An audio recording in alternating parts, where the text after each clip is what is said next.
Aquele Felipe de 18 anos que fez a escola técnica em eletrotécnica e escolheu fazer engenharia, ele mudou durante o tempo. Se você tem a consciência de que a dor não é eterna, de que existem pessoas com condição de te ajudar, e se você tem a coragem de mudar de ambiente, você já está dando passos largos para sair do momento de grande trauma. Nós somos pessoas e profissionais que passaram por situações como essa, como a perda de entes queridos, mas de certa forma nós usamos esses momentos, esses episódios para nos fortalecerem e a partir daí impactar positivamente a vida das pessoas.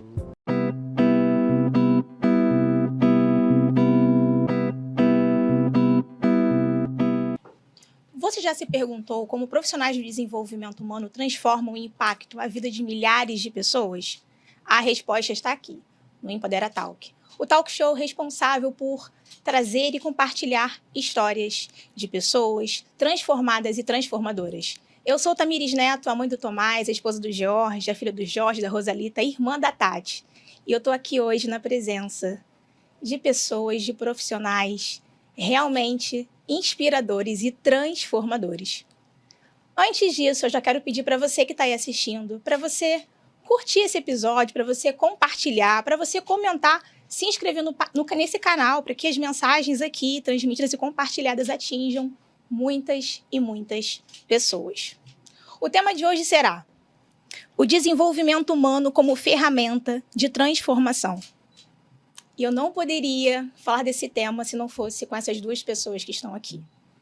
A primeira pessoa, simplesmente, é ele. É o mentor. Ele é head trainer. Ele já atendeu e transformou mais de 150 mil pessoas. Mas, além disso, principalmente, ele é o esposo da Jennifer e o pai do Marcelinho. Seja muito bem-vindo, Marcelo Correia. Obrigado.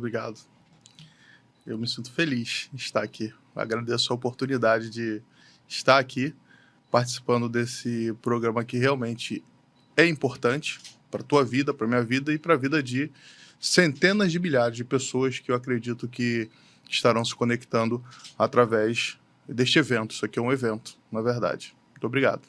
Eu também estou muito feliz de você estar aqui. Na verdade, eu estou honrada com a sua presença. Muito obrigada. E a gente quer explorar muito, muito mais de Marcelo Correia. E ao lado de Marcelo Correia, a gente tem aqui o esposo da Karen, o pai da Lavínia, e ele, que é especialista em comunicação, em oratória, em PNL, o cara, Fio Santana. Muito obrigada por estar aqui. A honra é minha de ter recebido esse convite, estar aqui hoje, poder falar um pouco desse tema que faz o meu coração vibrar todos os dias. Acho que faz o nosso coração vibrar todos os dias. Já vou falar para você que está em casa que Felipe e Marcelo são colegas de trabalho, são meus sócios e, para mim, são referências no universo de desenvolvimento humano. Então, realmente não poderia deixar de ter vocês aqui comigo para a gente bater esse papo, que eu acho que a gente já faz bastante isso com muita frequência, que é transformar, que é impactar a vida das pessoas nos treinamentos que ministramos, formações, as aulas. Por que não? Aqui também, nesse espaço que é um talk show em podcast, né? Então, vamos embora começar esse papo? Bora. Vamos? Bora. E eu já quero começar com o Marcelo. Tô aqui. Eu quero saber de você. Como tudo começou? Porque você nem sempre foi do ramo de desenvolvimento humano. Não. Você é o professor, o mestre Marcelo Correia. E eu quero que você compartilhe, principalmente com quem está em casa. Como você saiu da escola e se tornou esse empresário desse ramo? Bom, em 2005, o meu coração ardia diferente. Em 2001 eu comecei a ministrar aula, mesmo na faculdade eu já ministrava aula em cursinho preparatório. E as minhas aulas, desde 2001, eram aulas muito diferenciadas, porque eu não via o aluno como simplesmente um número, eu via o aluno como uma pessoa que estava passando por uma situação de metamorfose, digamos assim. Porque eu trabalhei muito na parte de concurso público e eu iniciei pelo mundo do colégio naval. Colégio naval e escola preparatória de cadetes do ar. Então eu preparava a garotada para concursos que não eram fáceis. Aí, na hora do almoço, eu almoçava junto com os alunos levavam marmitas e tal, então eu acabava ouvindo e participando, eu era bem mais novo, né, mais de 20 anos, então eu acabava participando da conversa e tal, eu me tornava assim, um amigão, e dava conselhos, e alunos que queriam sair de casa, alunos que viram o pai batendo na mãe, alunos que viram a mãe se prostituindo, e eles conversavam comigo, choravam e tudo mais, desesperançosos. E eu vi que o meu modelo de ministrar aula não poderia ser um modelo simplesmente, como se chamava antigamente, de cospe-giz. Eu precisava me conectar, na época eu não sabia o que era o rapport, né? Essa conexão profunda. Eu precisava me conectar com os alunos e, de alguma maneira, ter um significado além da sala de aula. A partir daí, eu fui 2001, 2002, 2003, 2004, 2005, eu comecei a pesquisar um pouco mais sobre filosofia. Eu já ministrava aula de literatura bem pesada, que era na turma de IMITA, a turma Instituto Tecnológico da Aeronáutica e turma Instituto Militar de Engenharia do Exército. Então, para passar nesse concurso, tinha que ter um conhecimento acima do normal. E eu já ministrava aula de literatura. E a pessoa ministrar aula de literatura, ou de redação, ou de interpretação de textos, sem ter um aparato filosófico, não rola, não fica legal. E eu fui obrigado a estudar mais filosofia do que o normal, e as aulas tinham um empenho maior e um aproveitamento muito melhor. Em 2006 eu me enveredei pelo mundo da psicanálise. Por quê? Existe um episódio interessante da literatura que fala de Machado de Assis, e Machado de Assis bebe bastante em suas inspirações em Freud. E Freud é o pai da psicanálise. Olha que interessante, rapidinho. Pode? Porque, gente, eu tive aula com o Marcelo em 2006. Falando do Marcelo no ensino médio. Ele me deu aula de literatura, depois de redação no pré-vestibular, que eu fiz em outra escola. E você passou, me lembrei agora que você passou um livro de Machado de Assis, na aula de literatura. E aí você traz esse insight agora, que nesse ano que eu fui sua aluna, talvez você tenha iniciado, então, uma transformação entrando na psicanálise, Sim. que já trouxe ali elementos impactantes para os seus alunos. Então, já estou me sentindo privilegiada, que já experimentei algo naquela época. Eu ali estava fazendo algo muito diferenciado, né? Porque os meus colegas de trabalho, eles estudavam para ministrar aula. Ponto. Eu estudava para transformar vidas. E aí eu acabei me destacando bastante. Comecei a me envolver como coordenador de projetos, e os projetos eram diferenciados. Isso que o pessoal chama hoje de projeto redação, que junta um monte de disciplina e tal. Eu já fazia aquilo em 2006. Já fazia em 2006. E aí eu entrei no mundo da palestra em 2006. E eu ministrava palestras na área de psicanálise, literatura, mas usando já a inteligência artística. Eu trabalhava com a inteligência artística, que para mim é a solução. É uma solução no mundo educacional. Eu, como pai de autista, o Marcelinho é autista, e eu vejo que o melhor caminho para ele evoluir hoje é trabalhar no processo artístico, porque o inconsciente ele acaba aflorando muito mais. E eu já fazia isso com os alunos. O desempenho dos alunos era muito impactante, porque envolvia o campo artístico, lúdico, inconsciente, emocional, e a partir daí eles tinham um desempenho muito maior. Em 2010, meu velho pai faleceu. Isso me deixou assim numa deprê fora do comum, finalzinho de 2010 para 2011. Na verdade foi 2011. No final de 2010 ele ficou doente, no dia 26 de dezembro. A gente passou por uma peregrinação até que em janeiro ele faleceu. Isso me deixou muito depressivo. Até que meu desejo de morte era muito grande, eu queria morrer, eu queria sumir, eu queria me separar da Jennifer, sem briga, sem nada. Eu queria sumir, queria ficar isolado. E o meu irmão, que é militar, hoje ele é tenente-coronel do Exército, e ele falou: velho, você vai morrer de verdade, do jeito que você tá.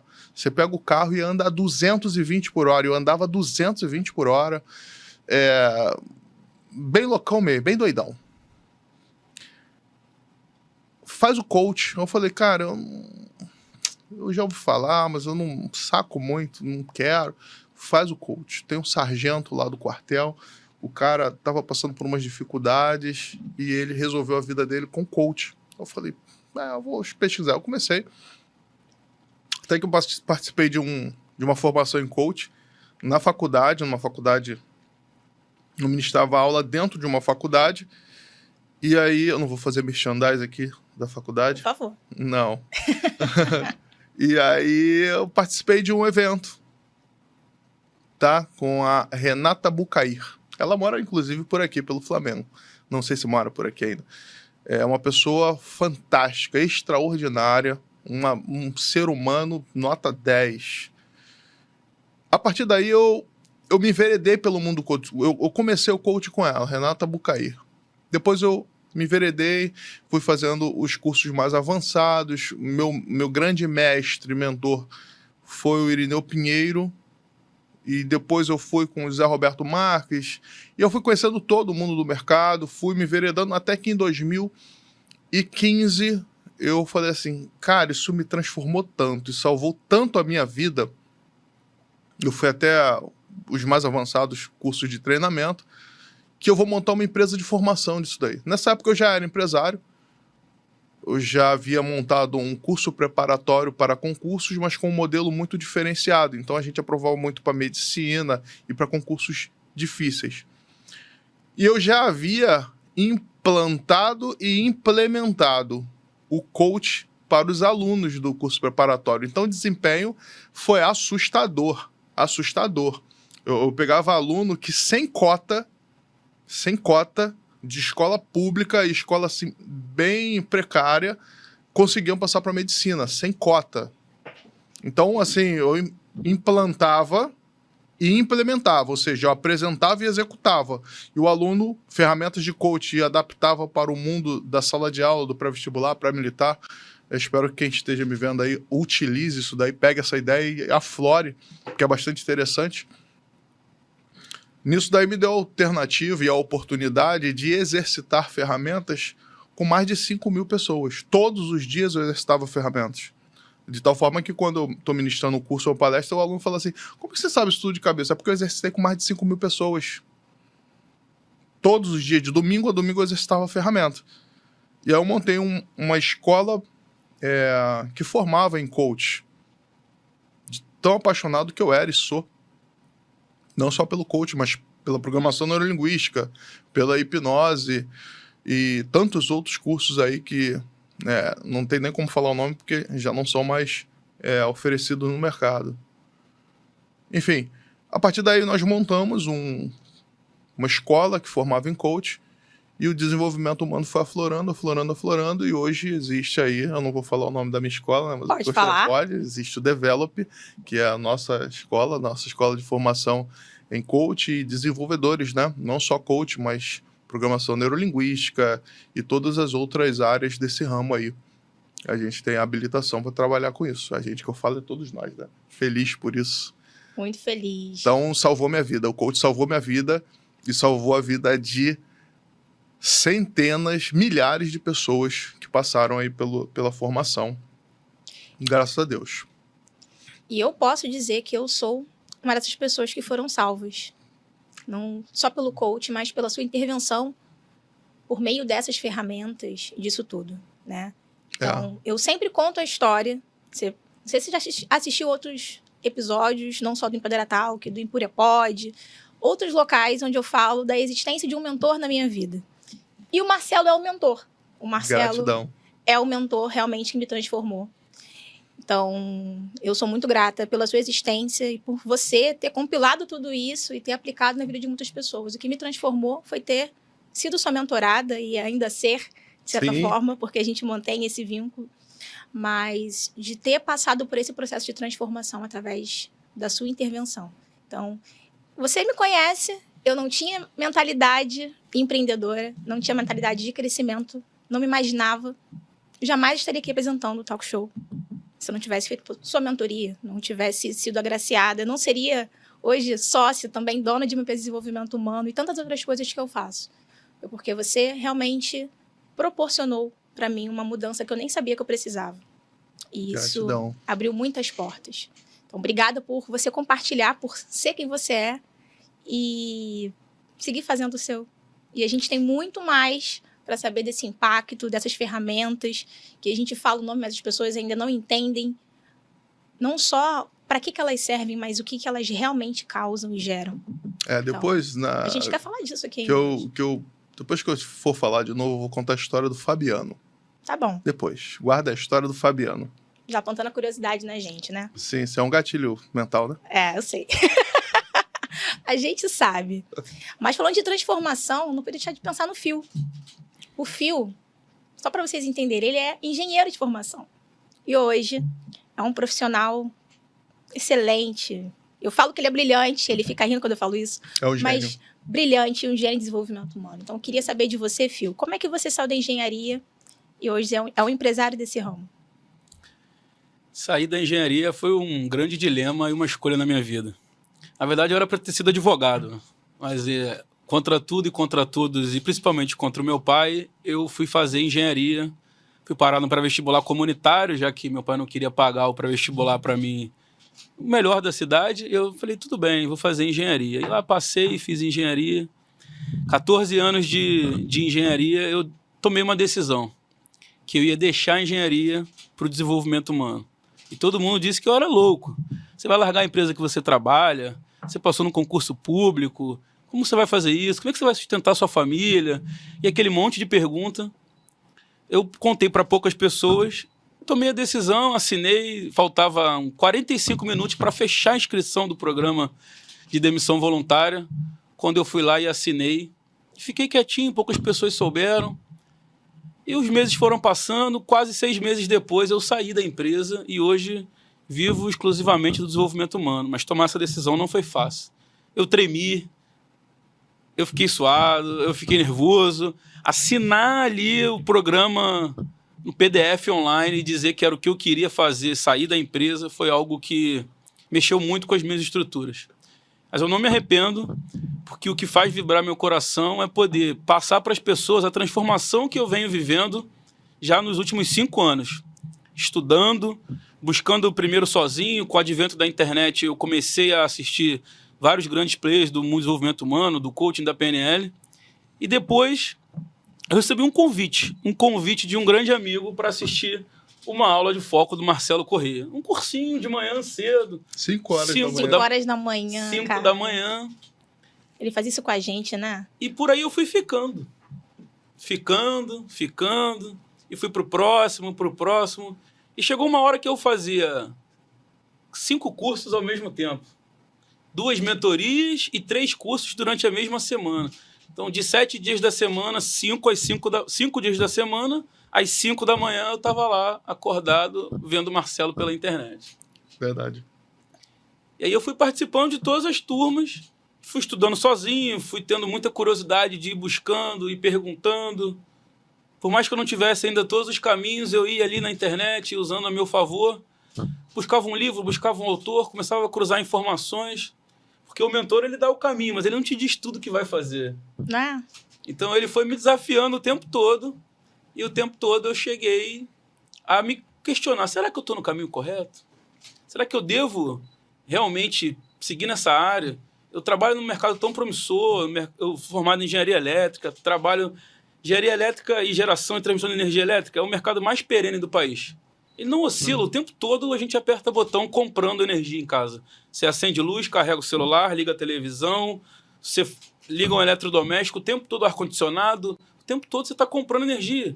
Então trabalhar com energia elétrica é ter emprego por muito tempo. E eu tomei a decisão de largar o emprego para a carreira da minha vida inteira. Mas era o que eu sonhava quando eu tinha 18 anos. Só que aquele lá não existe mais. Aquele Felipe de 18 anos que fez a escola técnica em eletrotécnica e escolheu fazer engenharia, ele mudou durante o tempo. E foi por isso que eu decidi que a engenharia foi o que me trouxe até aqui, me deu bastante conhecimento e inteligência, mas para seguir eu gostaria de ir para outra área, que é o desenvolvimento humano. E tá aí, desenvolvimento humano, fazendo muita diferença, né? O Marcelo, ele teve esse papel, e tem esse papel ainda fundamental de clarear a minha mente, trazer muitas coisas. ele que me fez realmente conseguir fazer uma transição de carreira, de sair da CLT para, de fato, conseguir empreender e hoje viver disso.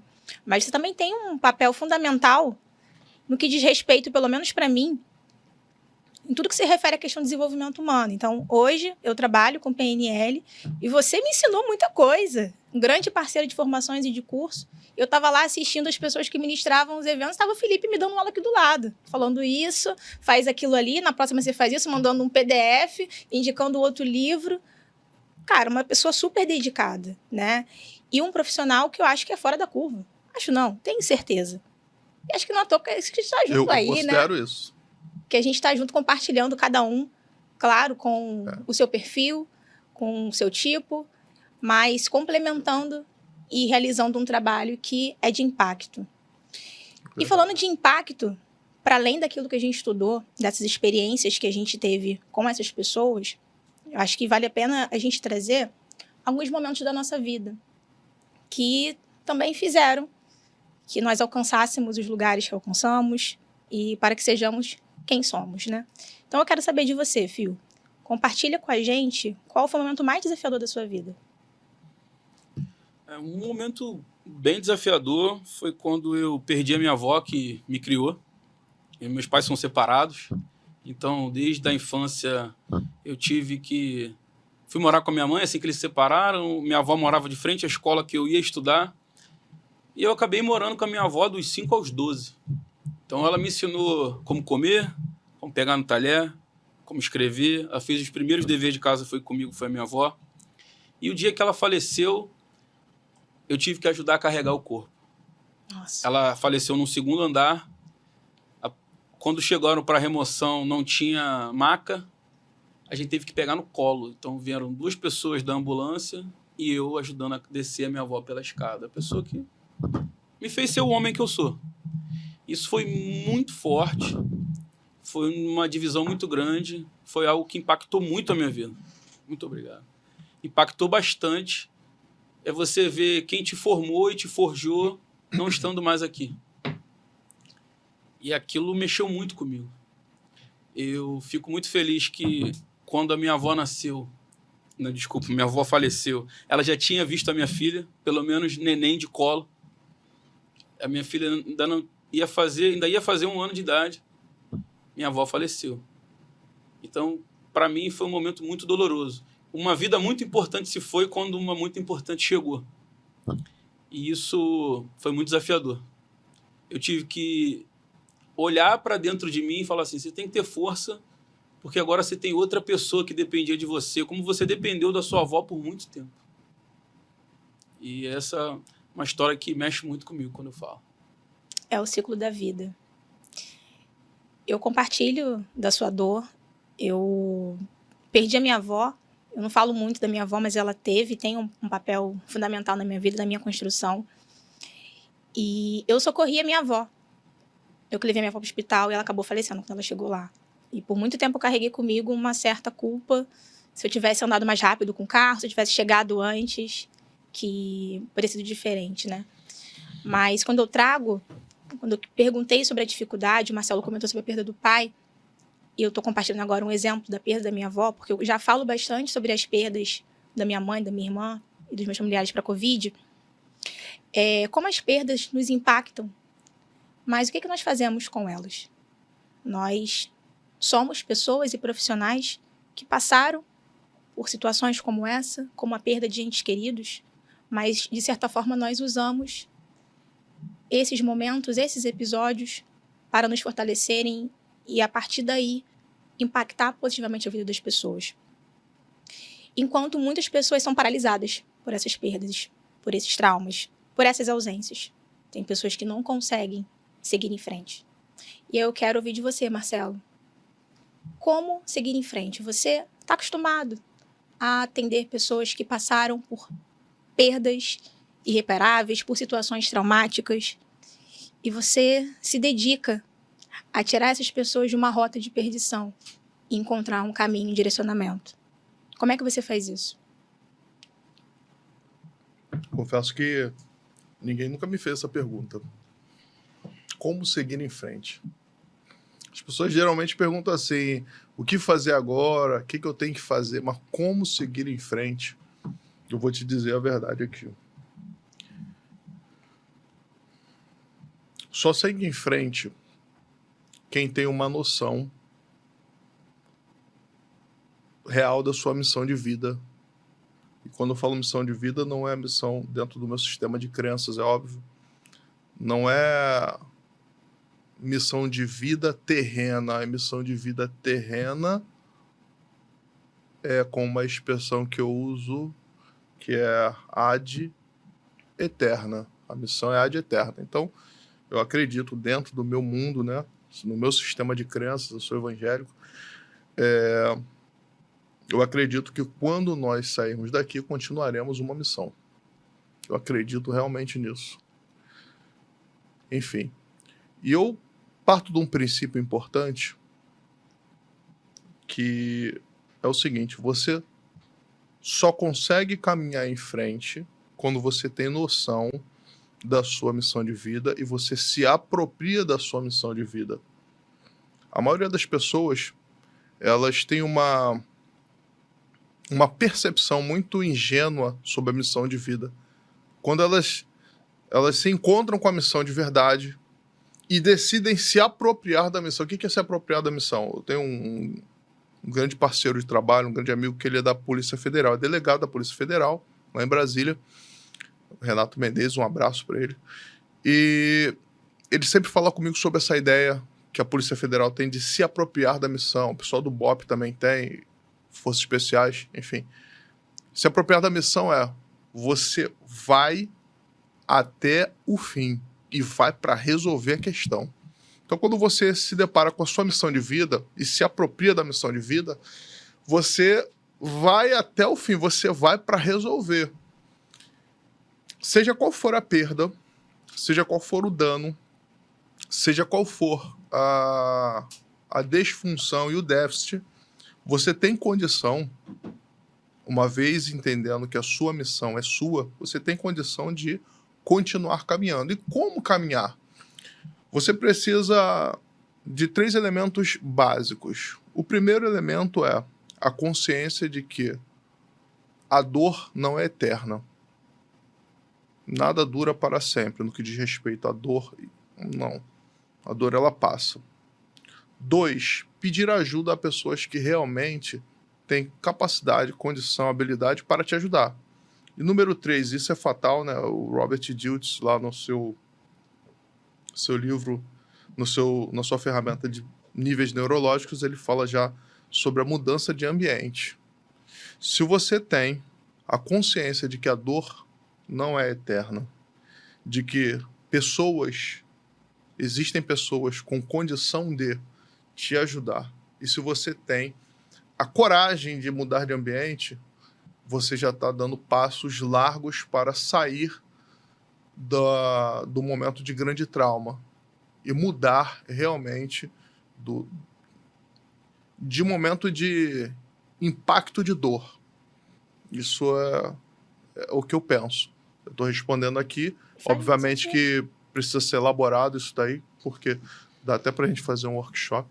Olha aí, fica a dica. Né? Já vamos anotar. Dica, mas essa é a ideia gravado, mesmo. daqui a pouco Consciência da sua missão, conexão com pessoas que realmente vão ajudar e mudança de ambiente. A partir daí você consegue trabalhar muitas coisas. Faz muito sentido. O encontro com a missão e a consciência da missão, apropriar-se da missão, é o que faz você, é o teu combustível para você realizar qualquer como transformacional. Sim. É estranho a gente pensar que esses episódios dolorosos e desafiadores, eles precisaram acontecer para que a gente reconheça e encontre a nossa missão de vida. Eu, Tamires, encontrei meu propósito a partir do momento em que eu me deparei com as minhas maiores dores. E começou com um processo de perda da minha mãe, da minha irmã, sim, mas que ficou mais forte quando veio o diagnóstico do Tomás como uma criança autista. Porque ali, para mim, foi como se fosse um segundo luto. Eu até falei isso recentemente. O luto de uma ideia que eu tinha sobre a maternidade e sobre o filho que eu gerei. Sim. E você, como um pai atípico, Você entende mais do que ninguém do que eu tô falando. Hoje pela manhã eu conversei sobre isso, realmente, porque a verdade é a seguinte, quando o pai é típico, né, a mãe é típica, quando tem a notícia de que o filho é atípico, automaticamente você mata a criança que você tinha gerado até aquele momento, morre. Porque ninguém chega... Hoje eu estava conversando com a minha esposa, com a Jennifer, sobre isso, e ninguém chega e fala assim, eu quero que meu filho... Desejo tanto que meu filho seja autista, desejo tanto que meu filho nasça cego, desejo... Estou falando de nível de deficiências, né? O autismo é uma deficiência. Desejo tanto que meu filho nasça sem perna. Ninguém deseja isso. Só que chegou o pacote, e o que você vai fazer a partir daí? Você mata a sua esperança de ter uma criança com o nascimento saudável e assume uma responsabilidade maior, e essa responsabilidade ela vira uma amálgama, uma mistura de responsabilidade com autoculpa e, ao mesmo tempo, fortalecimento de crenças e espiritualidade para quem acredita e amor. Aí você mistura tudo isso e fala assim, vamos embora, agora é uma nova fase com essa criança deficiente e o que eu vou fazer a partir daí? Porque, assim, são tantas revoltas que a gente tem, sobretudo com preconceito alheio, que, assim, é incontável. É desafiador. E a gente lida com isso todos os dias, com pessoas, com as suas histórias, com as suas dores, suas questões.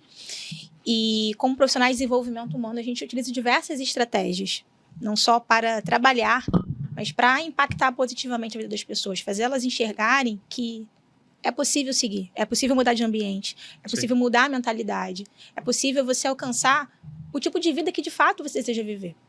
E você faz isso também, né, Phil? Atendendo pessoas que passaram por situações desafiadoras e ajuda, direciona para que elas encontrem o seu propósito. E aí eu queria saber de você, como é que você faz isso?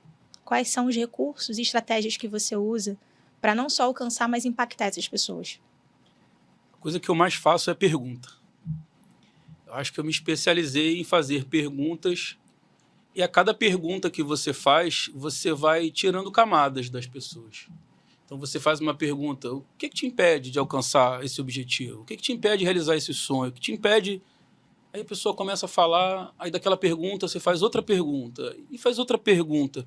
E as pessoas começam a enxergar que aquela história que ela conta para ela mesma não é bem a justificativa e o motivo pelo qual ela realmente não vai. A história é só algo que você empacota para vender para o outro. Você cria uma história para justificar o que você não faz, ou não sucesso, ou não alcançar, embala bonitinho, e quando alguém te faz uma pergunta, você entrega essa história.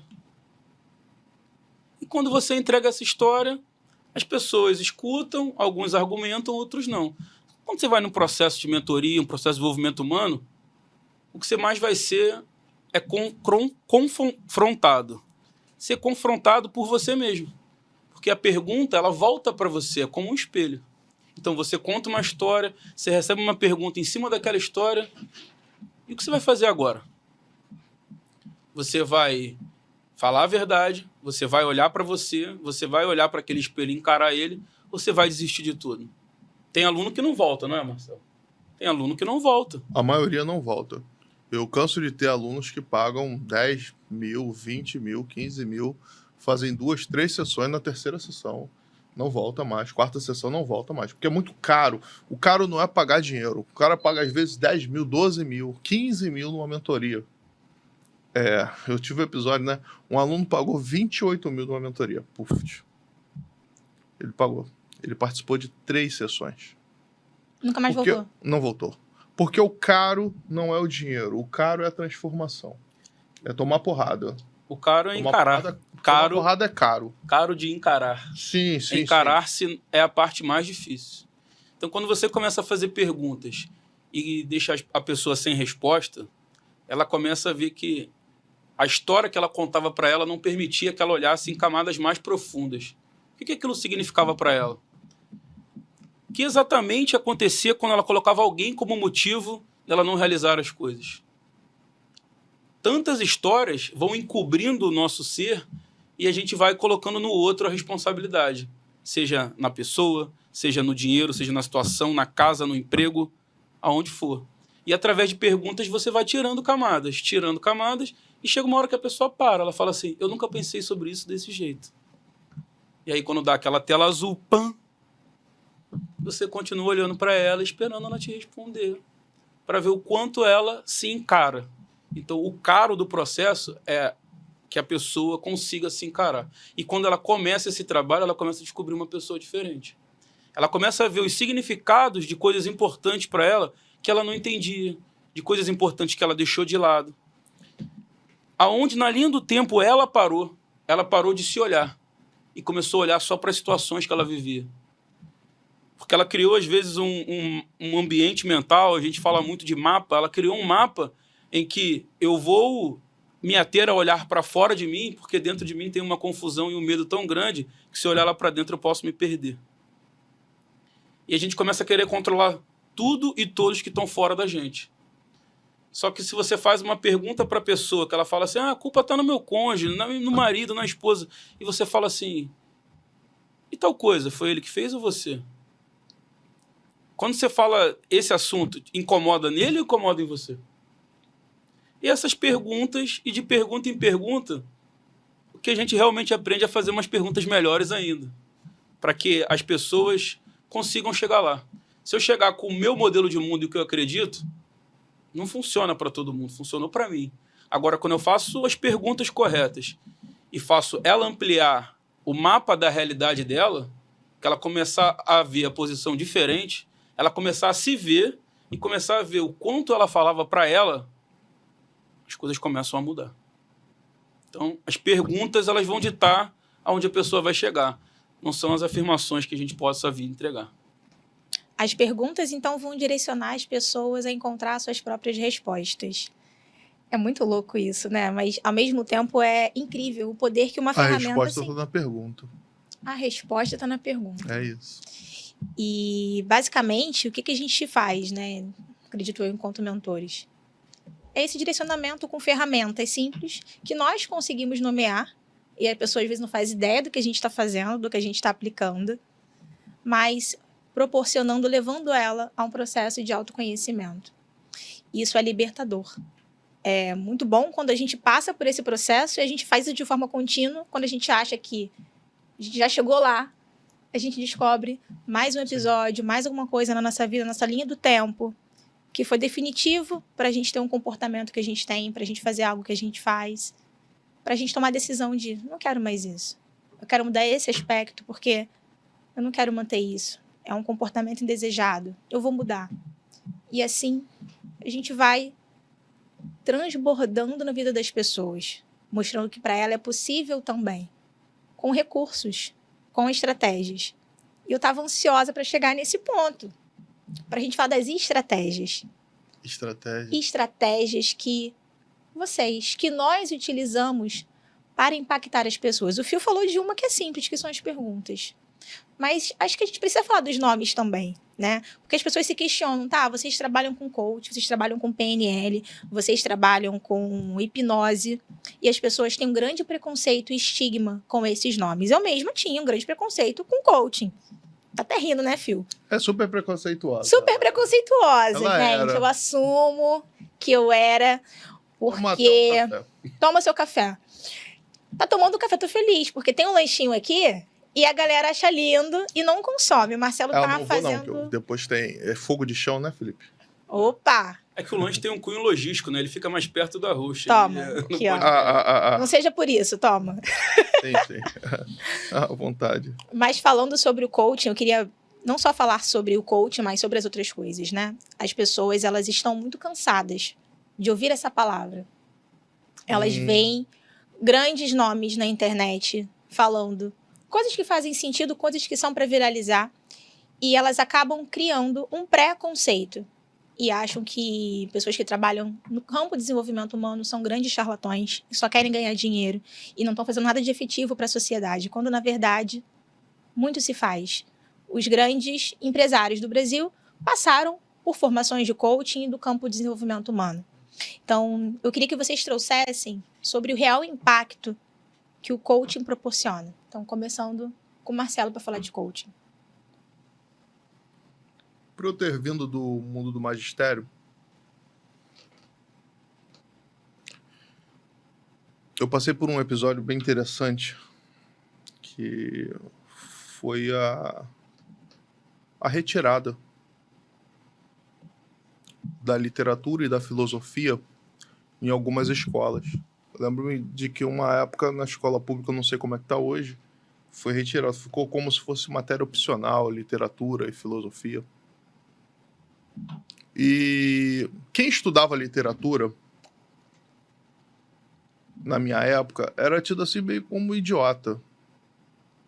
Hoje, quem estuda literatura, a garotada que estuda literatura, não tá mais no campo do idiota ou do bobão, tá no campo do alienígena.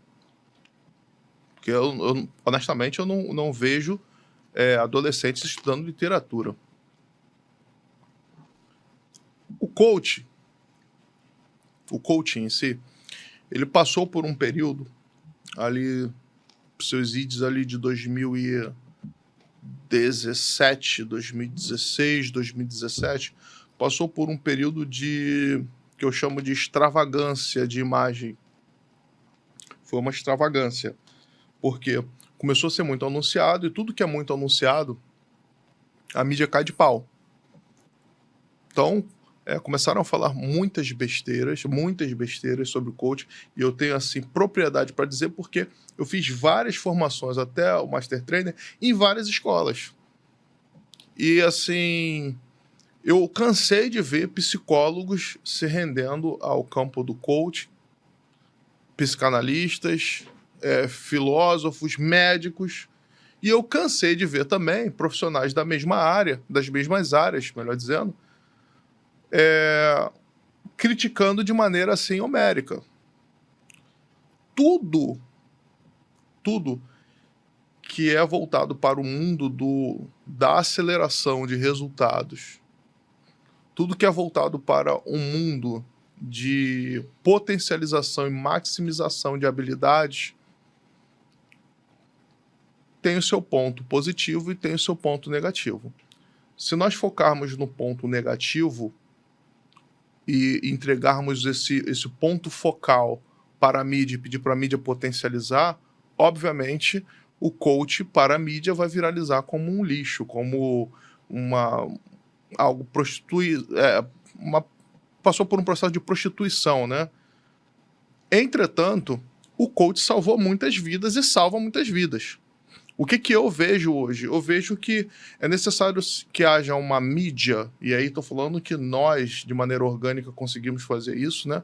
Uma mídia não para rebater, mas para mostrar o lado bom do coach. Porque a psicanálise já foi muito penalizada, a programação neurolinguística foi muito penalizada. Ali em 2006, eu lembro de que eu comecei a estudar PNL junto com psicanálise, mas eu não tinha noção do que era PNL. Eu comprava CDzinho, disquinho, eu tenho até hoje em casa. Caramba, hein? Tem até hoje. CDzinho, estudava PNL e tal, e o doutor Lá Ribeiro falava, e papapá, mas eu não tinha noção de que um dia eu me tornaria um profissional daquilo. Eu só queria ter curiosidade para entender um pouco mais sobre mente e cérebro. E assim, foi muito penalizada a PNL. Por isso ela não foi tão divulgada como o coach. O coach, ele iniciou bem, não foi penalizado no início, e assim, injetou-se muito dinheiro no coach para ele se tornar algo muito visível. E aí, o José Roberto Marques, no IBC, o próprio Paulo Vieira, no Método CIS, eles injetaram muito dinheiro para mostrar quão boa era essa ferramenta. E por algum momento, a mídia olhou uma parte assim, digamos assim, que era um detalhe, e começou a aflorar muito, e colocou psicólogos contra, quando na verdade tudo aquilo que está em confluência para ajudar a alma humana, a mente humana, né, da sua psique, ou psique, na sua forma original, tudo isso deve ser mais potencializado e deve ser aflorado para o ser humano. Então, acho que é uma falta, assim, de delicadeza mental usar o coach como sendo, assim, um Judas da história. Entende? E eu não quero trazer a sardinha para o meu lado, até porque existem uma série de pontos falhos, mas eu me atenho ao que é melhor, aos pontos mais positivos, e são maiores os pontos positivos do que os pontos falhos. Acho que é uma falta de delicadeza mesmo. Sim, e seu papel, enquanto mentor, acho que os nossos, né? Todos nós somos mentores aqui na mesa, é de reunir aquilo que há de bom Sim. em cada técnica e aplicar aquilo que faz sentido para quem está na nossa frente. Então, eu mesma, na minha mentoria, eu utilizo ferramentas de coaching, ferramentas de PNL, associado a outras coisas do meu campo de formação, do meu campo de crença. Trago minha bagagem de serviço social, atendimento psicossocial, acolhimento, escutativa, diversas outras coisas que fazem sentido. Minha experiência como gestora comercial, executiva de contas, que eu elaboro produto, que eu vou para um outro campo, associado à questão de marketing, de vendas. Então, a gente reúne esses elementos que fazem sentido dentro de cada ferramenta para poder aplicar e transformar a vida de outras pessoas, né? Então, pode existir um lado que você considera que não seja bom? Sim, mas o que é bom? A gente usa, a gente replica, a gente ensina. Eu acho que o nosso papel também, enquanto instituto, é ensinar o lado bom. Com certeza. É de deixar para trás aquilo que o mercado, às vezes, tenta entubar e ofertar o melhor para os nossos alunos, para as pessoas que se conectam conosco, que acreditam no nosso trabalho. E falando nisso, Phil, eu queria que você falasse sobre PNL e hipnose. Você que é um grande apaixonado por tudo do campo de desenvolvimento humano, né? Mas sobre esses dois pontos, como você pode utilizar a hipnose e a PNL para realmente transformar a vida de outra pessoa? Como você faz isso já? Primeiro é ensinando a pessoa como é que a mente dela funciona. Porque a PNL ela tem um modelo muito simplificado de como o ser humano funciona, de como ele entende a realidade, de como ele cria representações da realidade. Afinal, a realidade ela é algo único. E cada um tem o seu ponto de vista da realidade. Ou, como na PNL diz, cria o seu mapa da realidade ou o aglomerado de mapas. Os nossos sentidos, que é a forma que a gente interage com o mundo, eles já são falhos. A gente não escuta tão bem quanto alguns animais, não enxerga tão bem quanto alguns animais. Então, a gente usa a visão e a audição com sensores que são falhos, trazendo para o lado da engenharia. Os nossos olhos são sensores, os ouvidos sensores. Nosso tato é um sensor. Eles não são perfeitos. Se os sensores que captam as informações do mundo não são perfeitos, o que a gente vai levar do mundo também não é perfeito. Só de entender que o tempo todo a gente está captando informações do mundo, e isso é muito influenciável pelo nosso estado emocional, isso é muito influenciável pelas crenças que a gente tem, pela cultura que a gente vive. Isso é influenciado pelos filtros que o cérebro já tem. Imagina a gente guardasse tudo que a gente enxerga no mundo. Se a gente não filtrar para generalizar, omitir, distorcer alguma coisa para guardar informações por grupos, nosso cérebro travaria. Então, o cérebro ele é tão magnífico que ele já filtra as informações antes. Então, o que é PNL? É como o ser humano funciona. Para você ajudar alguém a se entender, você funciona desse jeito. Quando você conta para a pessoa como ela funciona, porque os resultados dela vêm da onde? Vêm do comportamento. Mas o comportamento vem da onde? Vem do estado emocional. O estado emocional vem da onde? Vem das representações que ela criou dentro da mente dela. E respondendo aos estímulos externos, as pessoas conseguem começar a entender que se eu não estou satisfeita com o meu resultado, eu vou olhar meu comportamento. Se o meu comportamento não está bom, eu estou mexendo nele, deixa eu olhar como eu me sinto. Para eu entender como eu me sinto, deixa eu olhar como é que eu penso. Porque é o pensamento que gera o sentimento e a emoção. Não é outra coisa. Sim. Pensamento rima com o quê? Com sofrimento. Então, se você sofre, é porque você fica pensando no lado ruim das coisas o tempo todo. E o mundo que você vê lá fora é exatamente da cor que você pinta o seu pensamento. Então, mostrar para as pessoas que é assim que ela funciona, já começa para elas um grande... Mas o que é PNL? PNL é tudo que funciona. E se eu não estou satisfeito, eu faço para funcionar de outra forma. Primeiro dentro de mim. Porque a gente logo quer aprender PNL para mudar o outro. Então, se você dá mentoria para alguém ou faz uma sessão de PNL, a pessoa quer logo mudar o cônjuge. Não, se fulano fizer isso, Mas e você?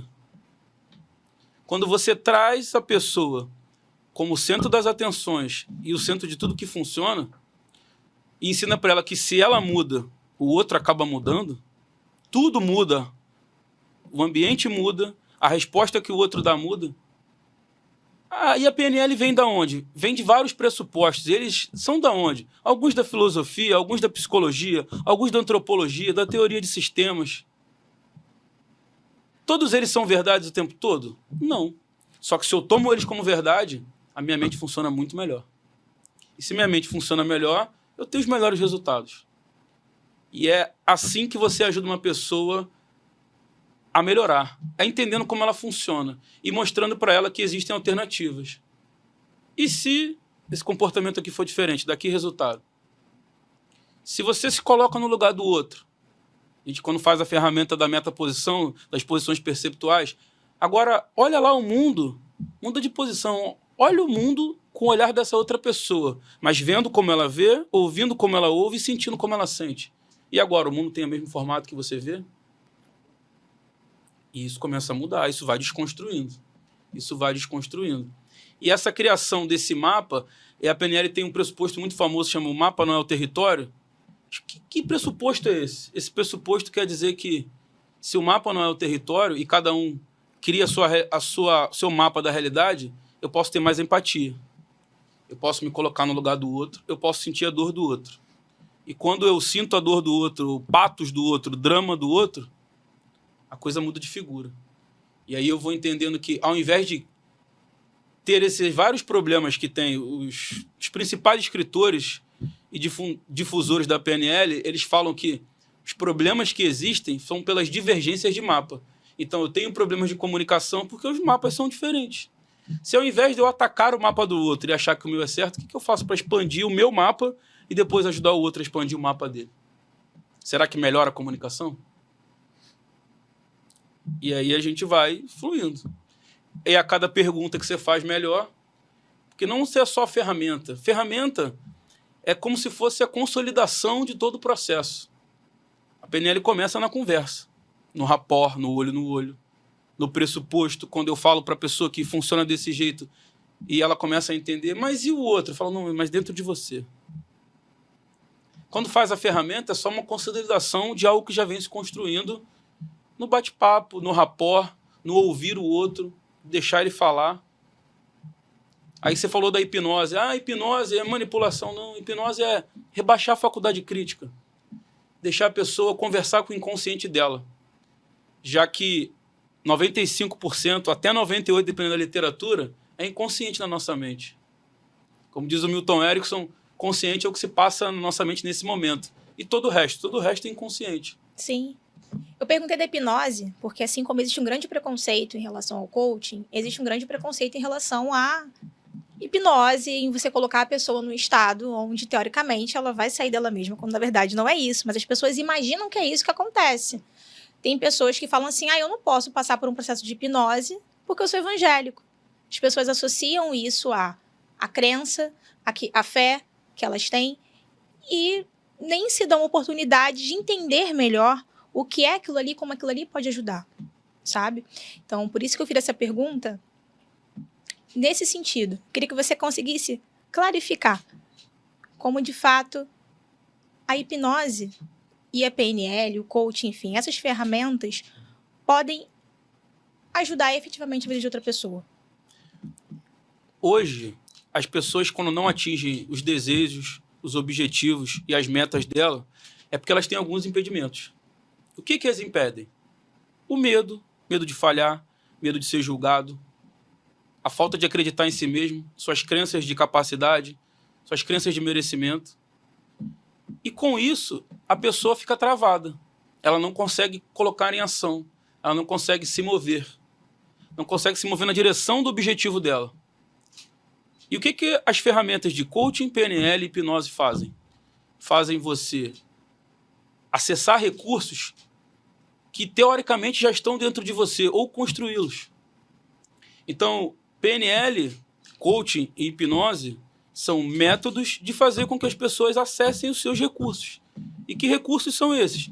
Segurança, confiança, aceitação, melhorar a autoestima, autoimagem, desconstruir uma imagem que foi construída durante uma programação de quando criança. O que você ouviu dos 0 aos 7 anos, enquanto a sua mente ali era um campo fértil, como se fosse uma terra que você jogasse cada semente e brotasse árvores gigantes. Quando você entende que aquela criança e o que ela ouviu não era culpa dela, que ela fez o melhor que tinha, e leva o recurso do adulto seguro, confiante para uma criança, seja numa ferramenta de PNL, usando hipnose, seja no coach, no conversacional. No conversacional, no coach, você pergunta assim, você já teve sucesso em alguma área da sua vida? Já, eu passei na faculdade. E qual a dificuldade no empreender? Eu passei 5 anos, eu fiz uma prova difícil.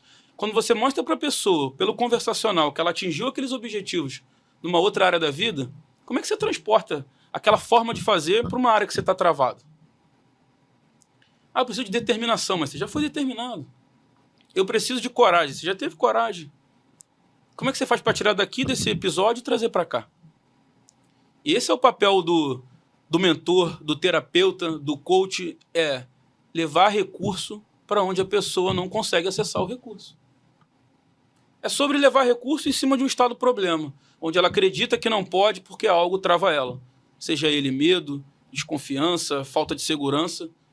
Quando eu levo o recurso e faço esse recurso ser maior do que o que me impede, a roda da vida começa a andar. Sensacional. É sobre isso. É sobre isso.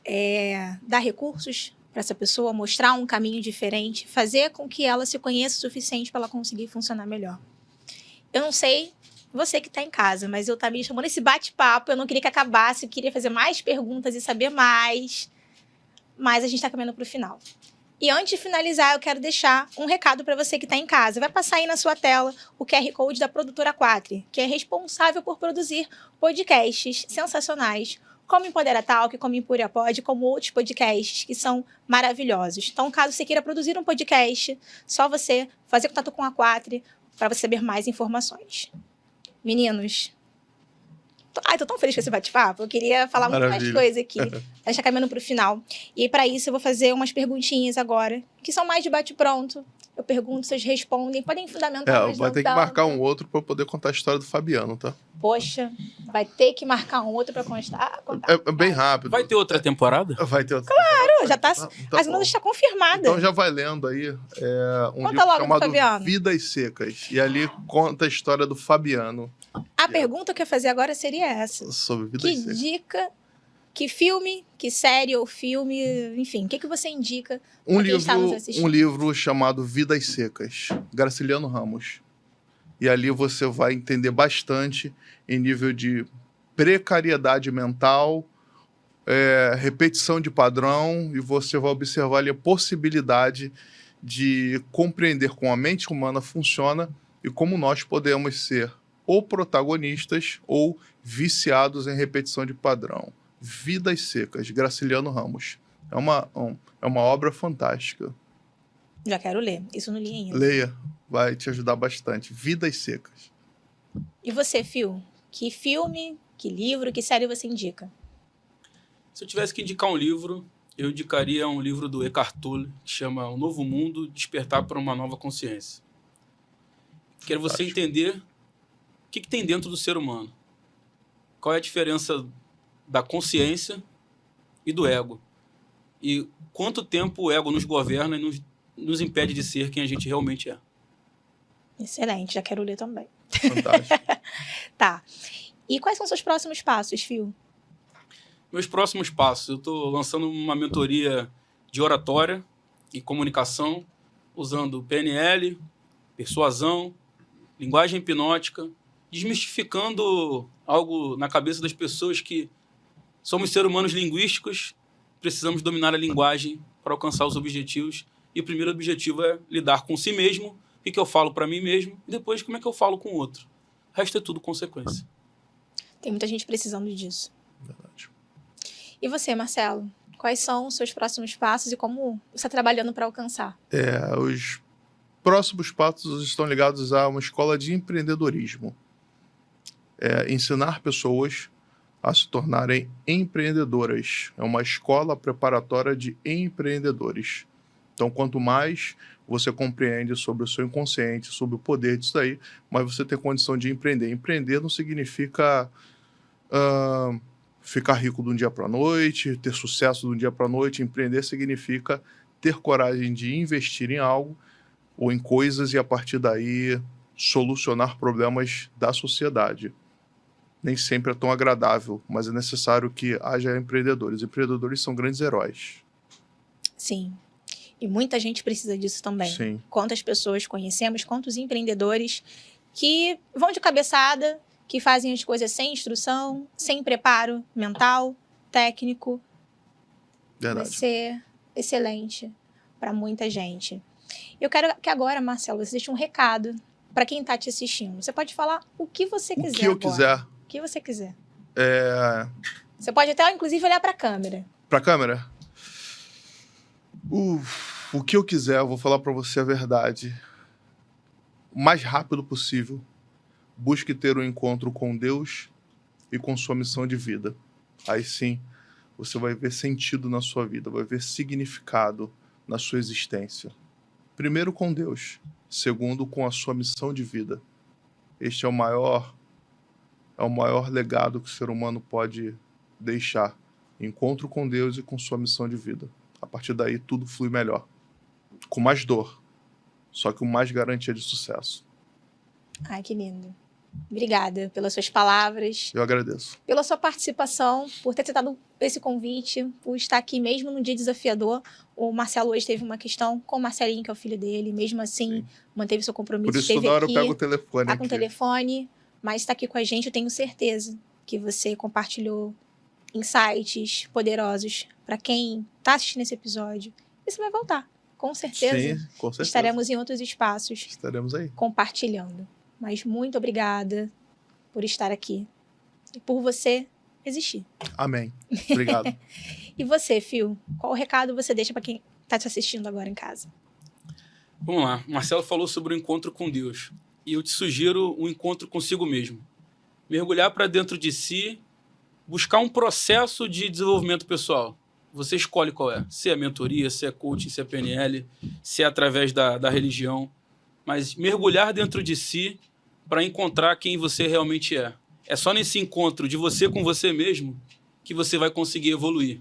Qualquer outra coisa que você tentar fazer, ela vai sempre ficar travada porque você não conhece você mesmo, nem suas potencialidades e nem onde você tem que melhorar para mostrar o seu melhor para o mundo e impactar no mundo.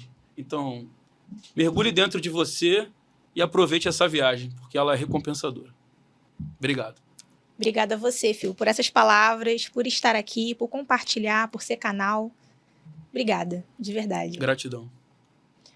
E obrigada a você que ficou até aí com a gente em mais um episódio, nesse que eu tenho certeza que tocou o seu coração, porque o meu tocou. E vem muito mais pela frente. Eu aguardo você nos próximos episódios. Mas já comenta se você gostou da participação do Marcelo, do Felipe, se vocês querem que eles voltem, o que você achou, que tipo de transformação nós já geramos com essas palavras aqui compartilhadas. Comenta, compartilha e volte, porque tem muito mais pela frente. Tem muito mais Empodera Talk. Até a próxima. Tchau, tchau.